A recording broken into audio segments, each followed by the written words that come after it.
Tudo bem com vocês? Sim?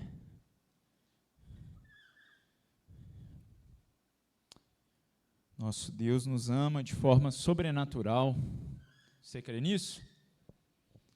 Nos trouxe aqui nessa noite para que nós pudéssemos aprender um pouco mais sobre a palavra dele. Bom, achou aí? Problemas técnicos? Olha para o lado aí. Isso aqui é só para enrolar mesmo, viu, pessoal? Estão agarrando ali.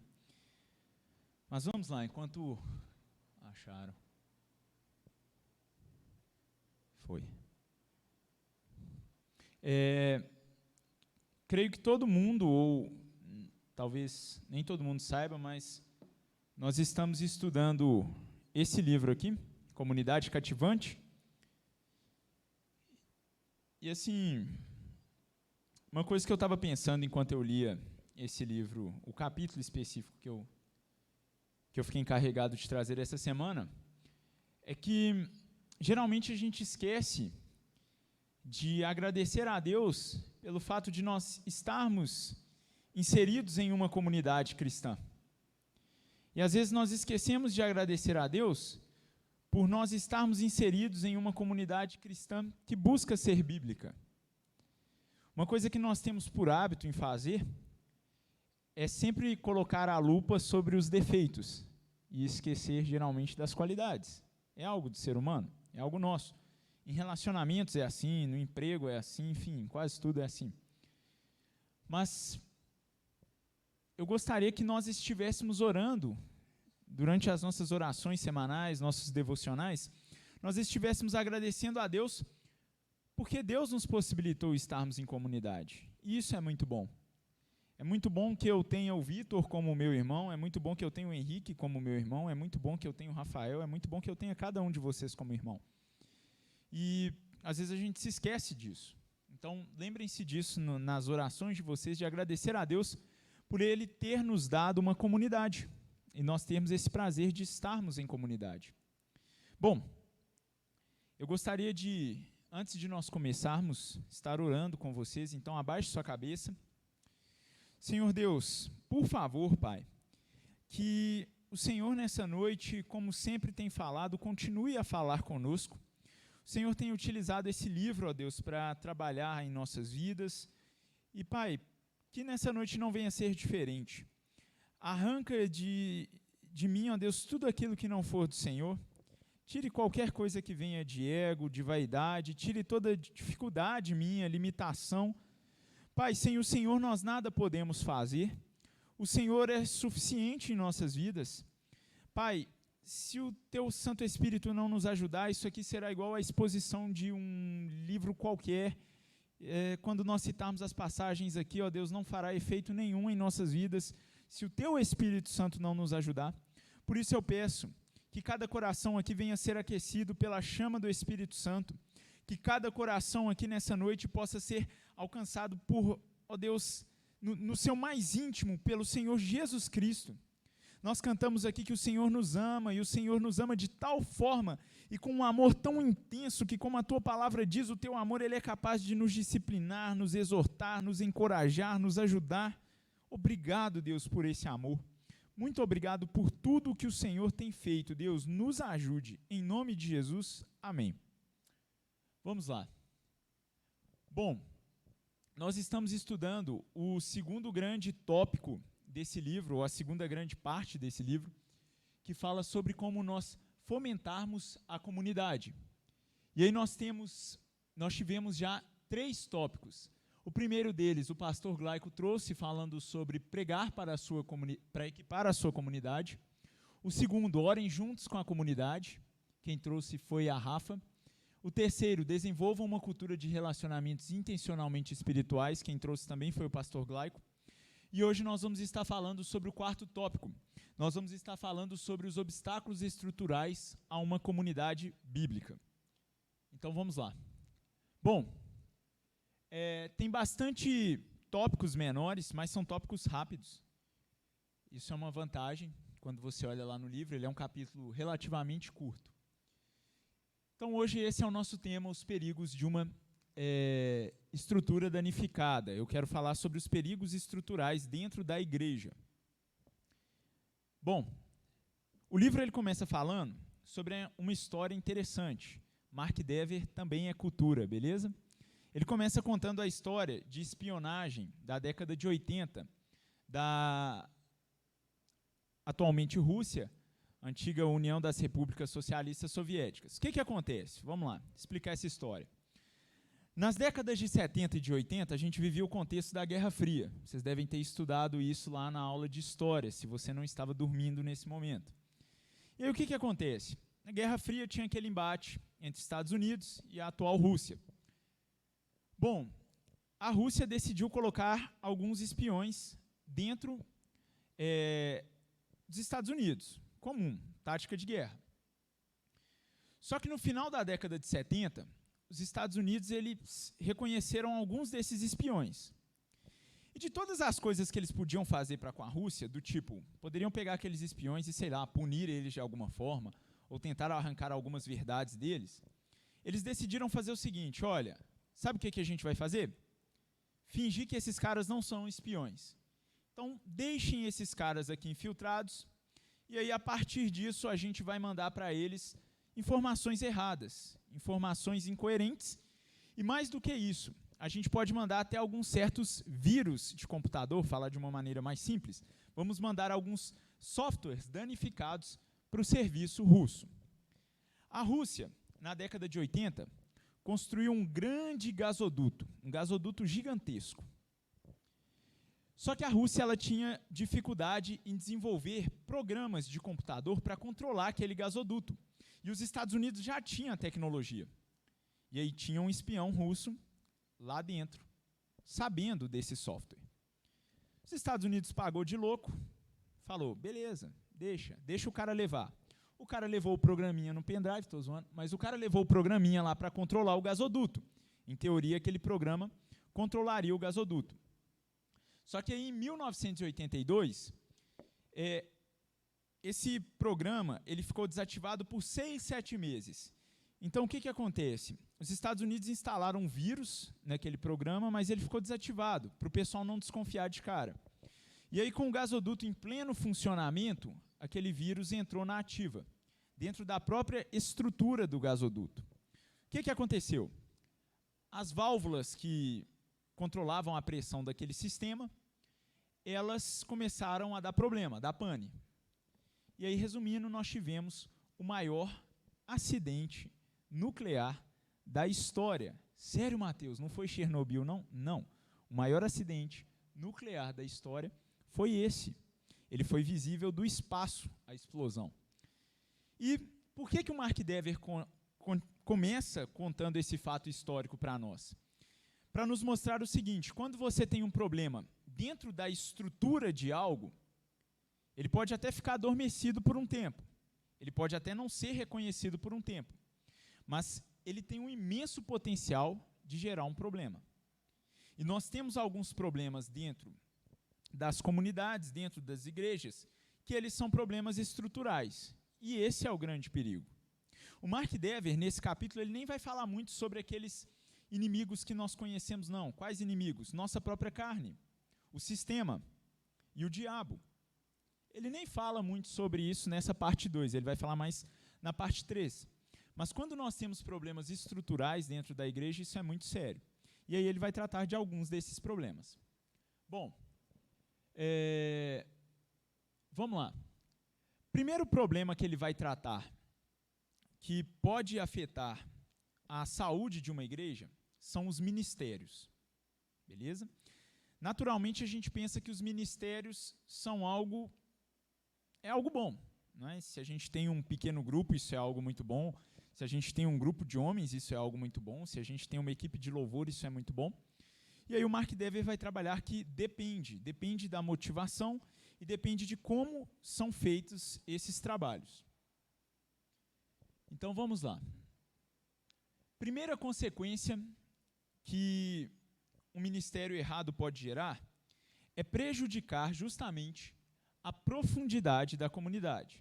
O Mark Dever, para quem não está acompanhando, ele trabalha muito esses dois tópicos, profundidade e largura. O que seria a profundidade da comunidade? Seria o quanto nós nos aproximamos em relacionamento. O quanto eu conheço sobre o Will, o quanto eu sei das necessidades do Will, o quanto eu sei sobre as dificuldades espirituais dele, o quanto ele sabe da minha vida, o quanto nós oramos uns pelos outros. Isso é a profundidade. Outro tema que ele trata muito também no livro é a largura. O que é a largura? Jovens só fazem amizades com jovens na igreja? Isso é um problema.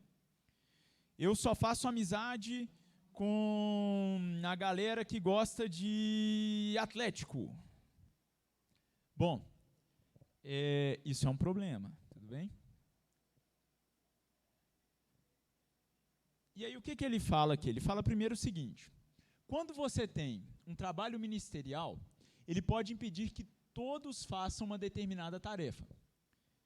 Por exemplo, nós temos um ministério que vai levar,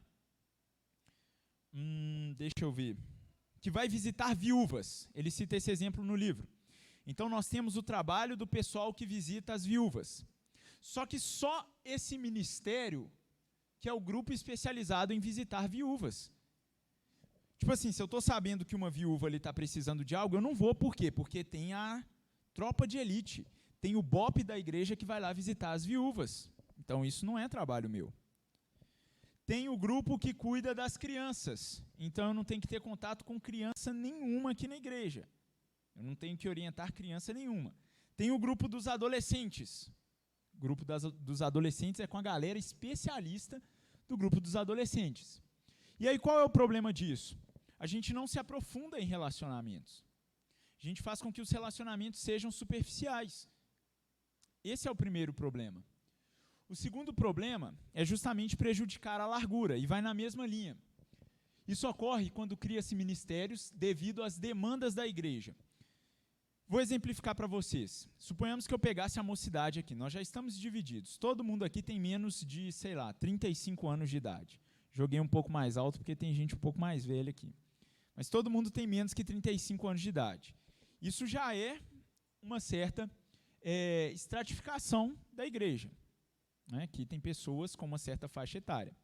Mas aí suponhamos que, de repente, o pastor Glaico ou a liderança da igreja receba a seguinte demanda: olha, os solteiros aqui estão andando muito tristes, é muito difícil ser solteiro. Aí ele receba outra demanda: os casados aqui estão andando muito tristes, porque é difícil ser casado. Aí ele receba uma outra demanda: os jovens homens estão muito tristes, porque é difícil ser jovem homem. E aí você vai pegando essas demandas e vai criando ministérios. O ministério dos solteiros, o ministério dos casados, o ministério dos homens jovens, o ministério de quem anda de moto e fica bravo porque o povo não dá seta. Eu ia estar nesse ministério. O ministério, quando você vê, já está tão especializado que a igreja separou. Daqui a pouco, cada ministério vai ser individual. Beleza? A gente não reúne mais juntos. É individual o negócio. Então, esse é o segundo perigo. Ficar criando ministérios cada vez que você tem uma certa demanda na igreja. Isso é um problema. Isso vai gerar o que ele chama lá atrás de relacionamento por semelhança. Bom, descentralizar ministérios. O que acontece? O que o Mark Dever aconselha? Não é só o que o Mark Dever aconselha, nós vamos ver isso na Bíblia. Nós vamos ver os versículos daqui a pouco, a base bíblica. Mas ele aconselha o seguinte: olha, a gente tem que fazer com que as pessoas possam ser participantes de ministérios. Tem uma viúva, ok, pode até ter um grupo ali que lida melhor com isso, mas é necessário que, por exemplo, eu como irmão, se eu sei que a viúva ali está passando necessidade, eu busco saber disso, eu tenho que ajudá-la, eu tenho que orientá-la, eu não posso deixar isso para um grupo especializado. Lá na igreja dele, ele até cita que às vezes as igrejas têm o costume de contratar pessoas para fazerem isso. Tem um grupo de aconselhamento, tem um grupo que cuida de X, de Y, e isso é muito perigoso, porque você centraliza na mão de apenas algumas pessoas. E aí, como é feito o ministério, biblicamente falando? Está lá em Efésios 4, do 11 ao 13, que diz assim: e ele mesmo deu uns para apóstolos, e outros para profetas, e outros para evangelistas, e outros para pastores e doutores. Então, primeiro ponto, quando a gente pega o surgimento da igreja evangélica, a igreja primitiva, realmente, Deus colocou líderes. E até hoje é assim. Deus estabelece lideranças. Mas qual é a função dessa liderança? É pegar a bola, colocar no pé e falar, deixa comigo, que agora eu resolvo? Não. Isso que nós vamos ver. Querendo o aperfeiçoamento dos santos para o quê? A obra do ministério. Então, o nosso objetivo aqui, tentando fazer uma certa analogia, não é simplesmente sentar, engordar até explodir. O nosso ministério, o nosso objetivo aqui é sermos aperfeiçoados para o quê? A obra, para a edificação do corpo de Cristo. Outro versículo que corrobora com isso, Tito 3:1, admoesta-os a que se sujeitem aos...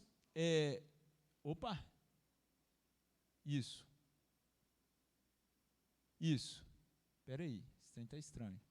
A que se sujeitem aos principados e potestades, que lhes obedeçam, e estejam preparados para toda a boa obra.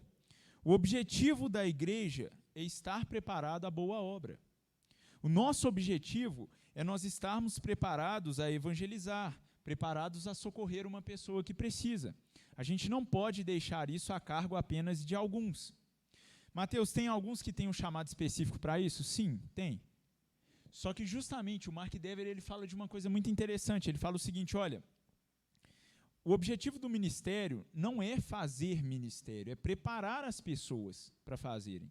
E às vezes a gente se esquece disso, porque a gente tem muito essa visão consumista. Eu tenho essa visão. Quer ver um exemplo que a gente tem muito essa visão? Quando vai tratar de grupos marginalizados. Eu já cansei de escutar em igreja. Primeiro, tratar de grupos marginalizados é coisa de jovem. Por quê? Porque jovem que dá conta disso. Não dou conta mais, não. É coisa de solteiro. A gente tem essa mania. A gente deixa apenas para alguns e a gente não faz nada. Eu não estou falando que não possam ter trabalhos específicos. Os líderes, eles prepararam pessoas. Quando você pega o apóstolo Paulo, ele preparou Timóteo, preparou outros, que depois foram preparando outros para a boa obra. Então esse é o primeiro perigo dos ministérios. Ministério de aconselhamento. Às vezes 2 pessoas ficam a vida inteira aconselhando uma igreja. 30 anos, só eles que aconselham naquela certa área. Errado. A gente precisa criar pessoas para fazerem isso. O ministério deve facilitar ministérios e não fazer ministério. Exemplo, se hoje nós começarmos com um aconselhamento na igreja, daqui a 5 anos a pessoa principal que aconselha não deve ter a mesma carga que ela possui hoje. A pessoa aconselha todos os jovens da igreja, todos os adolescentes. Daqui a 5 anos ela não pode continuar sendo a pessoa que aconselha todos os adolescentes da igreja. Isso está atrofiando a comunidade. Então esse é o primeiro perigo, é o primeiro problema.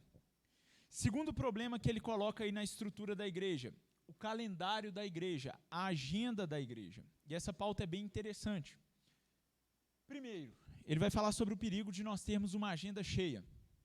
Então, por exemplo, hoje eu estou aqui no culto de jovens com vocês, amanhã nós temos o culto de domingo, na segunda eu tenho o culto, não sei, tem o culto, eu vou citar exemplos aqui, tá, pessoal?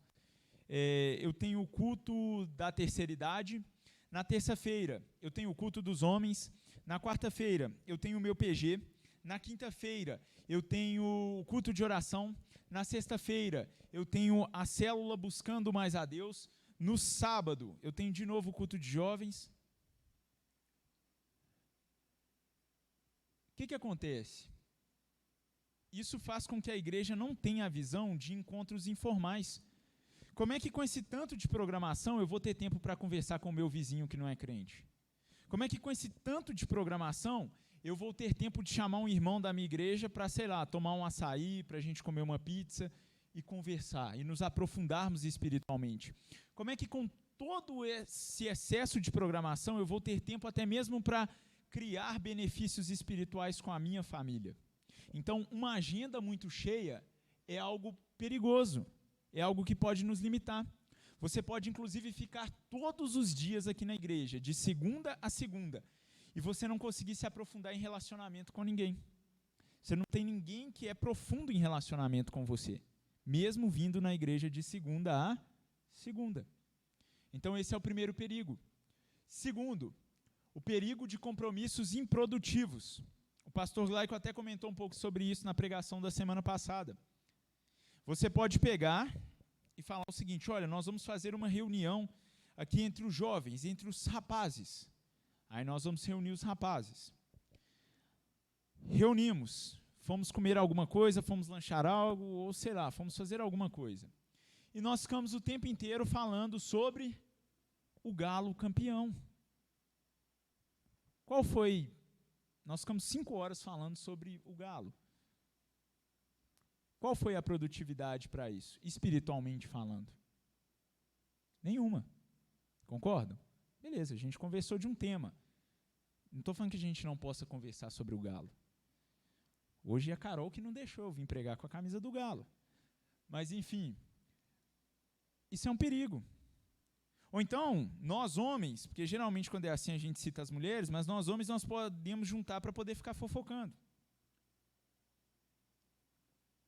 Mais do que algo improdutivo, a gente ainda vai estar juntando para pecar, para falar mal da vida dos outros, para, sei lá, sentar a ripa na liderança, sendo que a gente nunca chegou para a liderança e conversou com eles.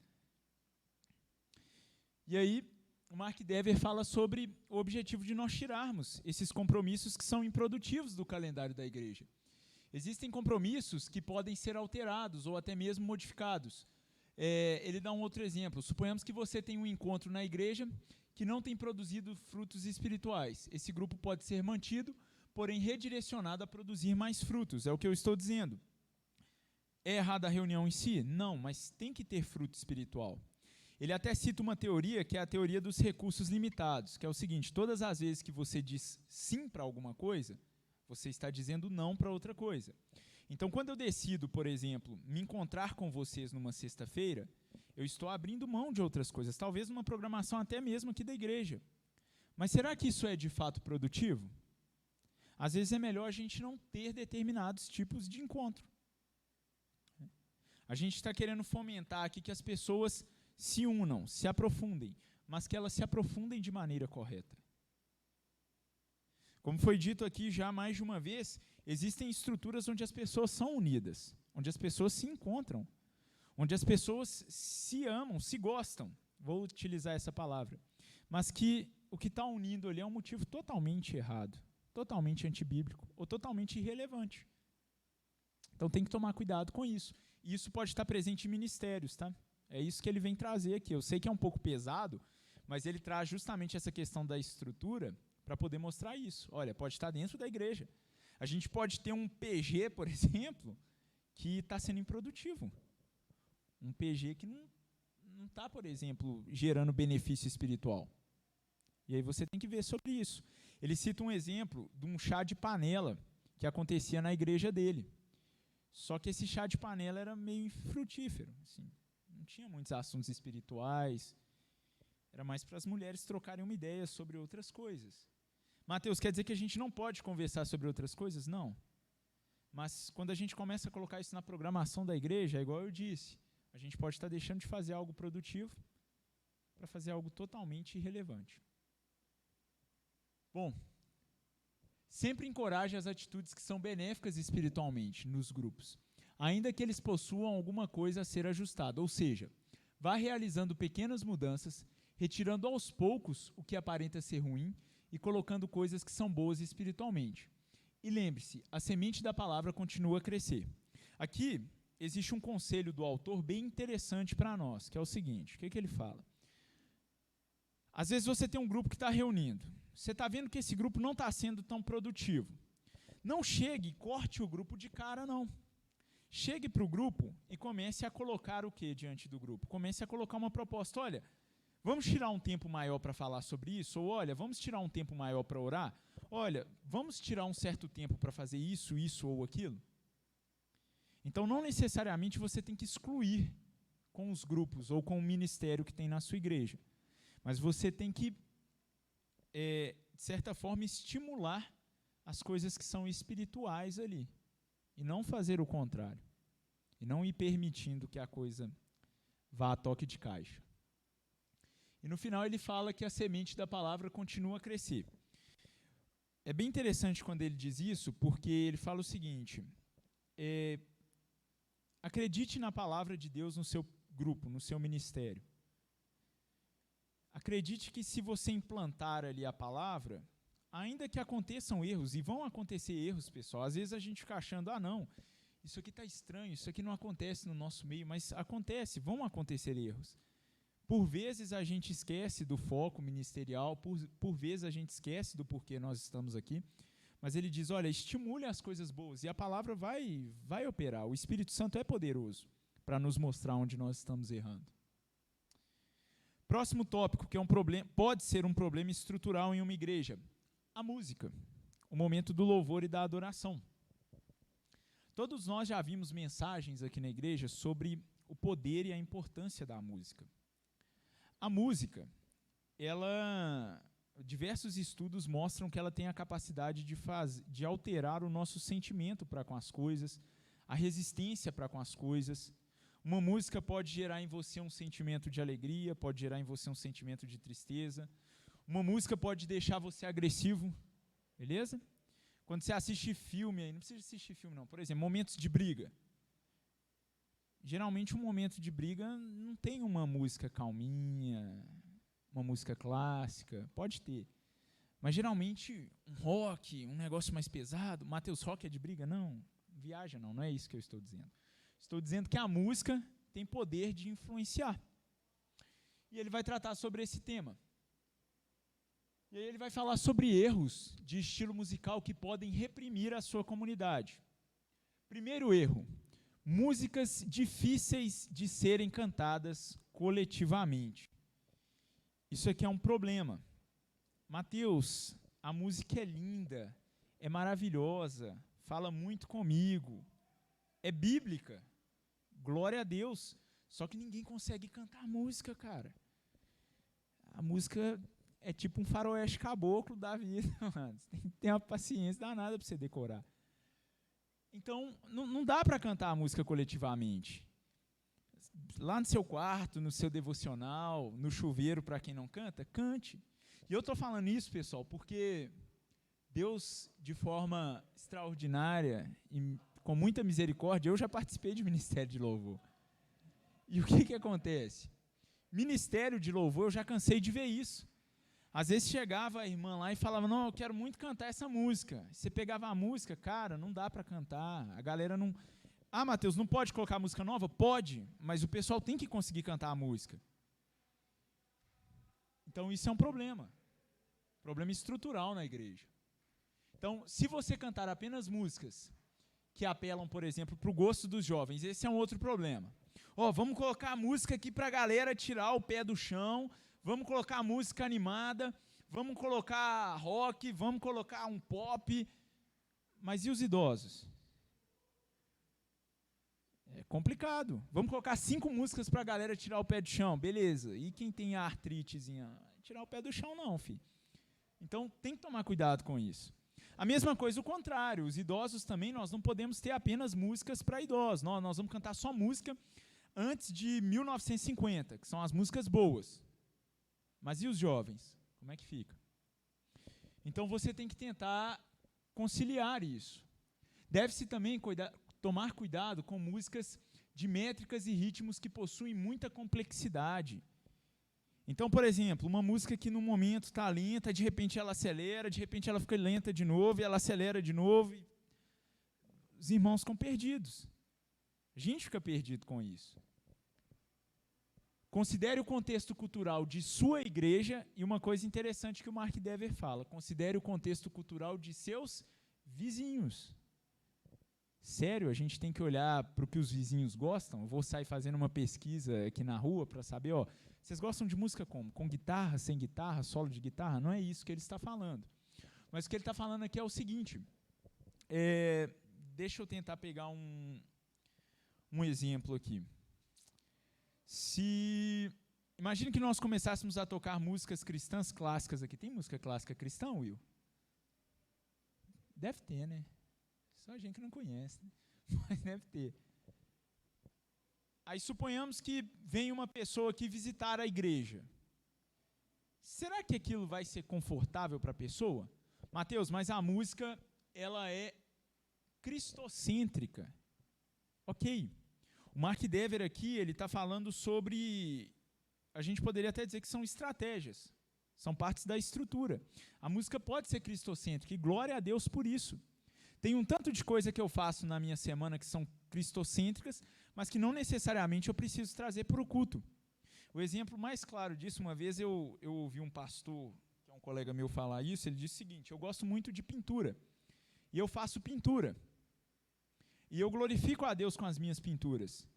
Mas imagina se eu chegar na frente da igreja e falar: meus irmãos, fiquem 40 minutos aí olhando que eu vou fazer uma pintura. Entenderam o teor? Eu gosto muito de correr enquanto eu estou adorando a Deus. Eu dou umas corridas no meu quarto. Agora imagina eu chegar e sair correndo aqui enquanto eu oro.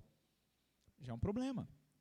Então você tem que analisar o contexto, né? Se chegar um visitante aqui, será que ele vai estar mais ou menos familiarizado com aquele tipo musical? Será que nossa música é muito alta? Tem que pensar nisso. Quando pensamos em toda a comunidade para elaborar a pasta das músicas, estamos combatendo o consumismo na igreja e ampliando a largura da nossa comunidade. Então, quando a gente pensa em toda a igreja, o jovem não vai ficar naquele mimimi de que tem uma música que ela é muito parada, e aí eu não gosto disso, porque para mim, eu acho, eu penso. Não, meu querido, você está em comunidade. Então a gente tem que mesclar as músicas. A gente tem que pegar músicas fáceis. Não adianta eu colocar aqui a música de 10 minutos, que não tem um refrão para você cantar, para você aprender o negócio, porque, beleza, você consegue, mas os outros não.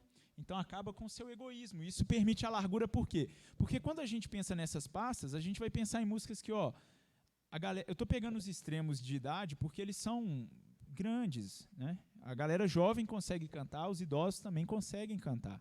Isso é importante. Segundo ponto sobre a música que pode complicar um pouco na igreja, pode prejudicar a estrutura da igreja. Músicas com amplitude emocional restrita. Então, por exemplo, nós vamos cantar apenas músicas felizes? Apenas músicas de tristeza e desespero? A música ela deve auxiliar todos, independente do sentimento que possuem naquele momento. Ela deve incentivar todos a adorar. Afinal, a música ela possui influência direta nos relacionamentos cristãos. Deixa eu explicar isso. O Mark Dever dá um exemplo sensacional nesse livro. Ele fala que quando ele pensa no louvor da igreja dele, ele pensa que uma pessoa que acabou de noivar num dia anterior vai conseguir louvar com aquela música, adorar com aquela música. Então, uma pessoa que está extremamente feliz vai adorar com aquela música. E ele também pensa que uma pessoa que rompeu o noivado um dia antes tem que conseguir adorar com aquela música. Então, uma pessoa extremamente feliz e uma pessoa extremamente triste, aquela música tem que ser uma música que tem amplitude para ela. É difícil conseguir isso, né? O pessoal do louvor aí sabe. A comunidade ela precisa ser ensinada que as promessas de Deus se mantêm fiel, não importando o nosso estado emocional. Então, a gente olha principalmente, dá para cantar em comunidade? Sim. A letra é cristocêntrica? Está me levando a adorar a Deus, a exaltar ao Senhor, a glorificar ao Senhor? Sim. Ok, ótimo. Glória a Deus. Mateus, mas é porque eu estou vivendo um período de força na minha vida, sabe? Eu torço para o Cruzeiro. Rafael, desculpa, velho. Eu sei que você fala para não falar de time, mas essa semana não tem jeito, não. É porque eu torço para o Cruzeiro. Então, assim, as músicas têm que ser de força. Não. E o nosso sentimento é o que condiciona a nossa adoração? De maneira nenhuma. Nós temos que adorar a Deus independente do nosso estado emocional. E, galera, eu nasci num lar cristão, eu cresci na igreja, e eu já vi muitos comentários assim, sabe? Nossa, eu não curti o louvor hoje, não. Por quê? Só música parada? Nossa, eu não curti o louvor hoje, não. Por quê? Só música agitada? A gente tem que tomar cuidado com isso. Terceiro, músicas que parecem performance. Não precisa falar muito. Você tem os acompanhamentos musicais. O centro de uma música cristã, o centro de uma música aqui que nós vamos adorar em comunidade, não pode ser o solo da guitarra o tempo inteiro. Não pode ser o solo da bateria o tempo inteiro. Não pode nem mesmo ser a voz da pessoa que está cantando o tempo inteiro. Então a pessoa dá uns lá com a voz. Tem que tomar cuidado com isso. Os acompanhamentos musicais devem ser auxiliares e não um show à parte. Isso pode transformar adoradores ativos em adoradores passivos. Eu chego ali na igreja e falo, nó, véi, o Will consegue ficar 6 minutos solando. Legal, mas e aí? A pessoa canta, a voz sobe, a voz desce, a voz vai para a direita, vai para a esquerda. A música é legal, só encaixa na voz da pessoa e mais nada, mas ninguém canta, ninguém adora. Lendo esse tópico aqui do livro, eu confesso para vocês que eu fiquei muito feliz, porque eu não vejo isso acontecer na nossa igreja. Beleza? Pode ser que alguém veja e depois a gente pode até conversar sobre. Afinal de contas, esse livro aqui é para nós crescermos juntos, amém? Né? Se vocês verem algo, vocês têm que conversar. E eu falei isso aqui não só uma vez, eu falo mais vezes. Se você tiver qualquer dúvida desse livro, cara, não fique constrangido. Assim, tipo, Mateus, eu acho que isso não é legal. Porque às vezes eu leio o livro e tem coisa que eu não acho legal nele, não. Aí eu vou tentar entender melhor, vou tentar ler um pouco mais. Mas assim, pergunte. Mas aqui na igreja, eu estou sendo sincero, eu não vejo isso acontecer. Eu não vejo isso acontecer. E glória a Deus por isso. E realmente, não acontecendo, que continuem vigilantes para que não aconteça. Porque eu sei que vocês são tentados a isso. Assim, às vezes nem por maldade. Mas é porque realmente a gente às vezes pega uma música e gosta tanto daquela música. Estou falando isso porque eu já participei de ministério de louvor. Que você fala, velho, eu tenho que tocar essa música na igreja. Eu tenho que colocar essa música para o pessoal. Legal, que bom. Nós precisamos de músicas novas. Mas passe por esses crivos. Passe primeiro assim, poxa, será que a comunidade vai conseguir cantar? Primeiro passo. Poxa, será que eu não estou querendo essa música porque vai ser uma performance minha muito doida e só eu que vou aparecer na música e ninguém vai cantar, mas eu vou aparecer? É um outro tópico a ser pensado. Ensine à comunidade que devemos ter um sacrifício de louvor. Alguns se esforçam mais para apreciar uma música mais simples, outros se esforçam mais para apreciar uma música mais elaborada, com uma métrica mais difícil. Sendo Cristo o conteúdo, que nós sempre possamos adorar. Então, para além do ministério de louvor, nós como igreja precisamos entender o quê? Que olha, eu estou aqui para adorar, cara. Então, tocou um hino mais antigo, que agrada o pessoal mais velho, o hino é cristocêntrico. O hino é a palavra de Deus sendo cantada. Glória a Deus, vou adorar, cara. Eu mesmo, quando eu era mais jovem, eu não gostava de hino lento. Agora que eu estou ficando um pouco mais velho, eu já não gosto muito de hino rápido. Entendeu? Mas glória a Deus pelos dois. Aqui na igreja tem hinos que são palavras de Deus e são hinos lentos, e tem hinos que são rápidos e são palavra de Deus. E glória a Deus por isso. Os cultos da igreja. Primeiro, promova tempo antes e após os cultos, sempre que possível. Aqui ele vai falar sobre cultos muito longos. E isso é até uma coisa que nós, principalmente pregadores, temos que ficar esperto, que a gente fala igual pobre na chuva às vezes, e a gente não deixa que a comunidade faça o quê? Se reúna ali fora. Ele até cita um exemplo que parece que lá na igreja dele eles colocavam refresco no final do culto. Ficar dando lanche todo culto é meio caro, meio fora de mão às vezes. Mas colocava só um refresco mesmo, suco Vilma, em cima da mesa, para os irmãos tomarem, ficarem conversando. Então, a importância de nós permitirmos tempo antes do culto e fora. Chegar no horário de início e ir embora pontualmente no horário de término do culto demonstram que apenas o que importa é o momento do culto. Isso afasta relacionamentos e cria uma ideia consumista na comunidade. Então, aquele negócio que eu sento aqui, vejo o culto, beleza, teve louvor, pregou, a paz do Senhor Jesus, fica com Deus, tchau. Isso faz com que nós nos afastemos, isso não é bom. Então, a gente tem que pensar nos nossos cultos, dando um tempo para a galera. Segundo, ele fala sobre a importância do segundo culto semanal. Aqui na igreja nós temos segundos cultos. Tanto que o pastor Glaico uma vez conversou e falou aqui na igreja, quem é membro, tente vir pelo menos em 2 cultos. E como é que ele incentiva que seja esse segundo culto na igreja? Seja um culto que não seja uma repetição, uma cópia do culto de domingo. Que o culto de domingo realmente é aquele culto da comunidade, é aquele culto que reúne todo mundo, e nós temos o louvor, a adoração, a pregação, um momento de oração, e acabou. O culto semanal, o segundo culto, ele é uma ótima oportunidade para a gente poder estreitar os laços, criar nas pessoas um maior senso de pertencimento. Então, por exemplo, o culto de jovens deve ser um culto onde nós possamos nos aproximar mais.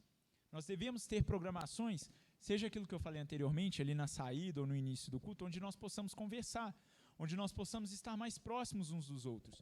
Um PG, por exemplo, um PG deve ser também um ambiente para isso, onde a gente possa estreitar os laços. Aí ele vai falar da importância desse segundo culto. Outro ponto aqui que ele volta a afirmar lá atrás sobre ministérios é a questão dos ministérios e segmentos demográficos na igreja. Ele bate 2 vezes nessa tecla, na introdução do capítulo e no final. Bom, ele mesmo fala que o tema já foi bastante tratado no livro, devido à importância.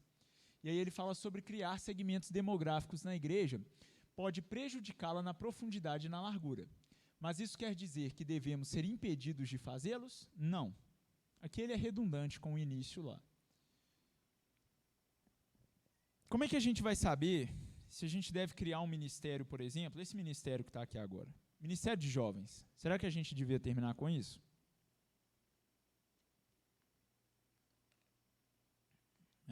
Vamos terminar com isso e vamos deixar com que os jovens tenham contato com os idosos, com os adultos.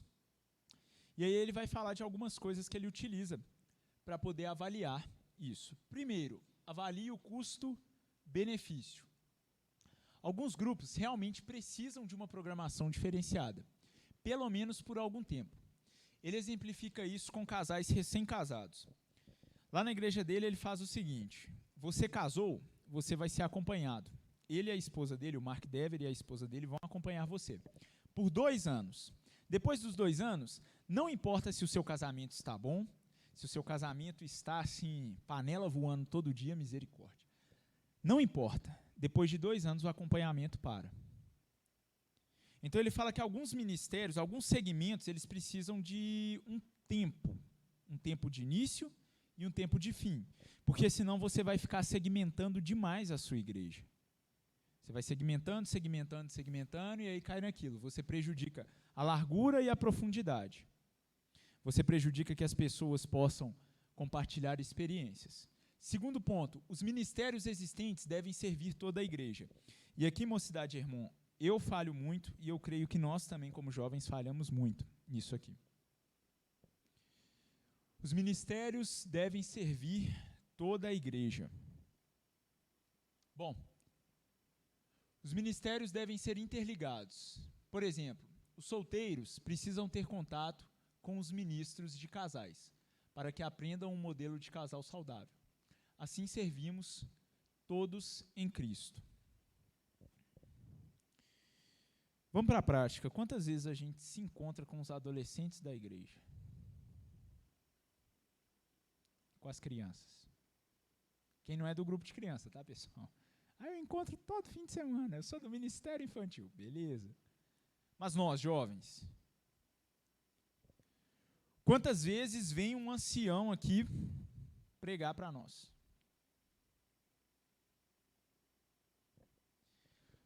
Quantas vezes nós promovemos aconselhamento para solteiros com pessoas casadas? E aí ele conta uma experiência legal lá na igreja dele. Geralmente tem culto de pais e filhos, já viram isso? Você pega o pai e você pega... Não, perdão, culto de pais.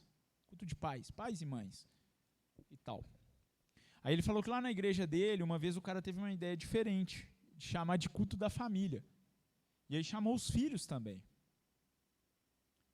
E aí deu um culto assim para pais, para filhos, para sobrinhos, para tias, para primas.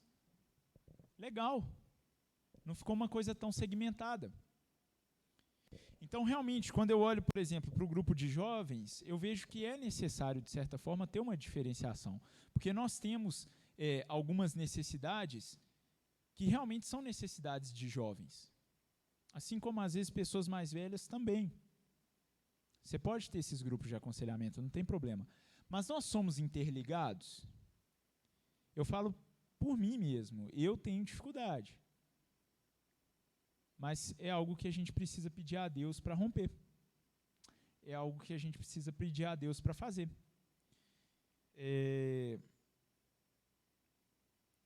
É algo que a gente tem dificuldade. Eu vou pegar um exemplo recente. Teve o Lava Jato dos adolescentes, há um tempo atrás. Eu fiquei pensando muito nisso. Eu não trouxe o carro porque no dia a Carol estava com o carro na casa dos pais dela. Eu não trouxe o carro para lavar, não. Mas minha moto estava lá e eu não vim. Você tinha coisa para fazer, Matheus? Tinha, mas eu tenho coisa para fazer todo dia. Senão eu nem vinha na igreja. Mas por que eu não trouxe minha moto para lavar aqui? Eu não tenho contato com os adolescentes. Quem sabe eu não poderia chegar e conhecer um adolescente, conversar com um adolescente. Falha nossa, erro meu. Podia vir aqui ficar 1 hora aqui na igreja. Minha moto ela só lava quando toma chuva, tadinha. Ela ia ficar até feliz. Então, assim, a gente falha muito nisso. Muito nisso, e a gente tem que pedir a Deus para nos ajudar, e não só pedir a Deus, sermos também, como foi pregado aqui no sábado passado, sermos intencionais. Vai ter lava-jato outro dia? Vai. Estou em casa? Estou. Então vem. Vem que você vai ter uma oportunidade, e vice-versa. Nossa conclusão e reflexão final aqui, para a gente encerrar e ficar conversando lá fora. Não dependa de qualquer ministério único para cultivar a comunidade. Não será um determinado departamento ou um determinado grupo de PG em específico ou uma programação em específico que irá mudar a estrutura da sua igreja. Nós estamos com dificuldade em fomentarmos laços espirituais aqui na igreja. Vamos abrir um PG, vamos estimular os PGs. É válido isso? Sim, é válido. Inclusive, quero fazer propaganda. Tem PG aqui todo sábado na igreja. Venham, participem, é legal. Mas, se a gente pensar só por esse lado, os problemas que a gente tinha na mocidade vão ser transportados para o PG. A gente não vai ter laços no PG.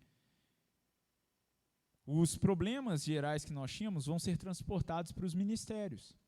Então, qual é a conclusão final do Mark Dever? Se você tivesse que fazer aquele resumo antes da prova, na madrugada anterior para a prova, 7 horas da manhã. O resumo dele é o seguinte, você tem que tratar os problemas na raiz. Não adianta você ficar criando ministério, criando especialista de ministério, criando gente para acompanhar um determinado grupo, outro grupo, acompanhar individualmente, acompanhar isso e aquilo, se o problema ele é estrutural. Se o problema é nós não estimularmos, olha, meu irmão, você precisa se aprofundar com os outros irmãos. E é uma responsabilidade nossa. Eu tenho um exemplo aqui dos adolescentes. É uma responsabilidade individual nossa. Em uma batalha, nós devemos atacar em todas as frentes possíveis. Então, sim, você vai estimular os PGs, mas sim, você vai estimular que esses PGs se encontrem com outros, e você vai estimular que os jovens se encontrem com as pessoas mais velhas ou mais novas, e vice-versa, e assim por diante. Porque senão a gente vai criando grupos de elite na igreja, Eu tenho o grupo de elite dos jovens, o grupo de elite dos casais, o grupo de elite dos adolescentes, e no final está todo mundo separado. E se nós queremos uma comunidade sobrenatural, sobrenatural não é pessoas que gostam da mesma coisa se unirem. Isso é muito fácil. Muito fácil. Citando pela 4ª vez hoje, Rafael, depois você puxa minha orelha 4 vezes, quinta-feira um tanto de marmanjo se abraçou em prol de um time. Um tanto de marmanjo abraçou em prol de um time. Um tanto de marmanjo se amou naquele momento. Comprou uma causa ali e vai falar mal para você ver. Mas a nossa comunidade tem que ir além. Cristo ele nos chama para servir não apenas pessoas que são parecidas conosco. Cristo nos chama para servir pessoas que são diferentes. Porque o que nos une é um elo muito mais forte, muito mais profundo. É Cristo Jesus. Amém? Vamos ficar de pé? Vamos orar a Deus? Não sei se eu consegui deixar a ideia muito clara para vocês. Espero que eu tenha deixado. Mas esse capítulo, não sei se vocês perceberam, ele vem com poucos versículos, porque são estratégias. são estratégias. Tanto que ele fala assim, olha, em cada igreja você tem que ver, cada caso é um caso, mas ele tenta passar a linha geral. Senhor Deus, muito obrigado, Pai, por essa noite, muito obrigado por tudo que o Senhor tem feito, muito obrigado porque o Senhor trouxe esses jovens até aqui por algum motivo, o Senhor nos trouxe aqui não foi à toa, Deus, é para que nós possamos aprender e crescermos em amor. Ó Deus, nós somos inclinados para o mal, nós somos egoístas, sem Cristo nós queremos saber apenas do nosso umbigo e daqueles que compartilham das mesmas coisas que nós. Mas com Cristo as coisas são diferentes. O Senhor veio nesse mundo para servir. E o Senhor criou um povo, criou uma igreja, chamou uma igreja que também vive para servir. Uma igreja que não é uma igreja por conveniência. E Deus, como isso ataca o nosso interior e o nosso ego.